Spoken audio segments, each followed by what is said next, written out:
This lecture, I want to talk about ways to improve your drawings. There's some common errors that I'm continuing to see, and hopefully I can help you clarify what's right and what's wrong on these situations. First of all, choosing the views. Whenever you make a detailed drawing, you want to think carefully about the front view. The front view is very important. It's the main view. Requirements for a front view are that it shows the most detail of the part. It has the fewest hidden lines. So if you look at your three views, which view has the fewest hidden lines? Also, it's important that you show the longest dimension and show it horizontally. So if you look here, this isn't a bad front view, except it's standing up on end.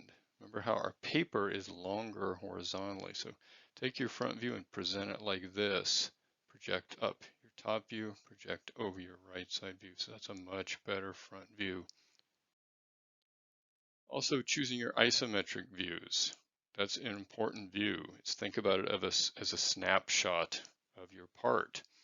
It should show the most information about the object. So what's a single view that you can present that would show as many of the features as possible?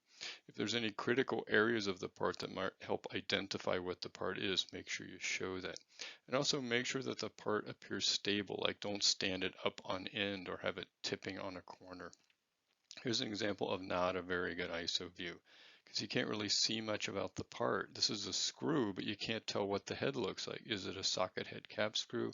Is it a slotted screw? Is it a Phillips head screw? This is a much better isometric view. Simply by turning it over, you can see a lot more about the part. As far as locating your dimensions, first of all, do not dimension the hidden lines. It's not acceptable. Here's a good situation. See how this is dimensioned here? I don't even know, I can't tell what this feature is. So why am I dimensioning it to a view where I'm showing it as a hidden object? When you have circles, dimension circles in a view where they look like circles. Don't dimension the side of a circle unless you have to. Also, make sure you always put the diameter symbol on it if it's a circular feature.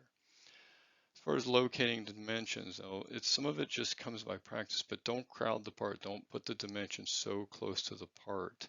Also, don't put them so close to the edge of the paper as well. So you have to find a balance between where the dimensions look like they're attached to a view, but not that they're so far away or so close to the part. When you're putting your dimensions in there, remember that concept of start with the shortest dimension, then go to the next longest and next longest. Also, when you're putting your leader lines, don't cross them through the text of your dimensions. Don't cross it through the corners of your part. So be careful about where your leader lines cross. Speaking of leader lines, they should always be on an angle. Leader lines should not be horizontal and vertical. They should always be projected off at an angle. Ideally, we try to do 45 degrees, but it's not that critical that it's 45 degrees. As far as notes on drawing, I think some people are kind of getting lazy and they're just, because they don't want to put a dimension on or they don't know how to do it, they just put a note on it. Notes are to be used sparingly. Try not to have any notes on your drawing.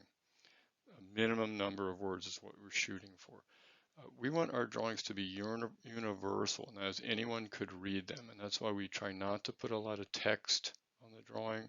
We try to use symbols whenever possible, so whenever you're writing words, it makes it difficult for people who are non-English speaking to understand what it is you're saying on your drawing.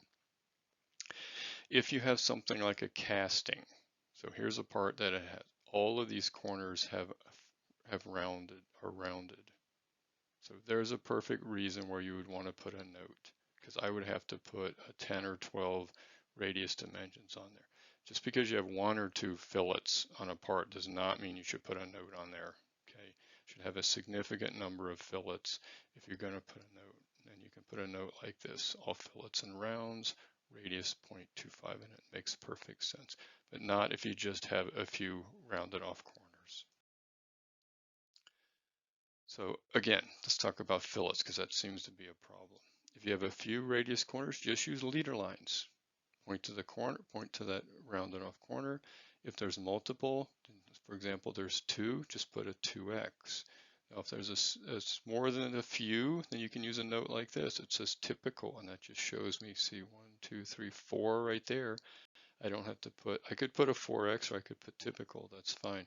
But that doesn't really call for a note that says all fillets are radius of 0.13. Okay, so don't get crazy with your notes.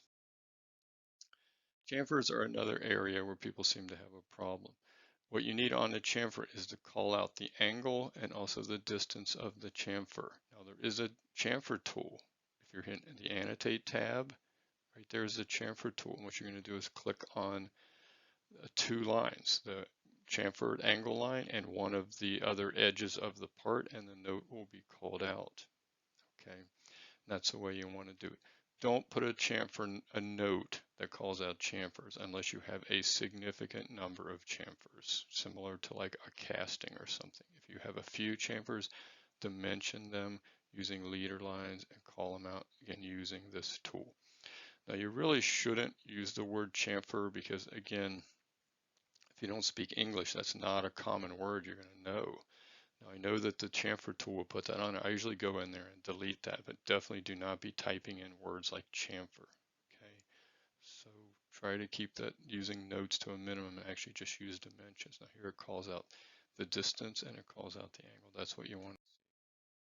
As far as text goes, again, use a minimum amount of text. Business is very international. A lot of people, English may not be their first language.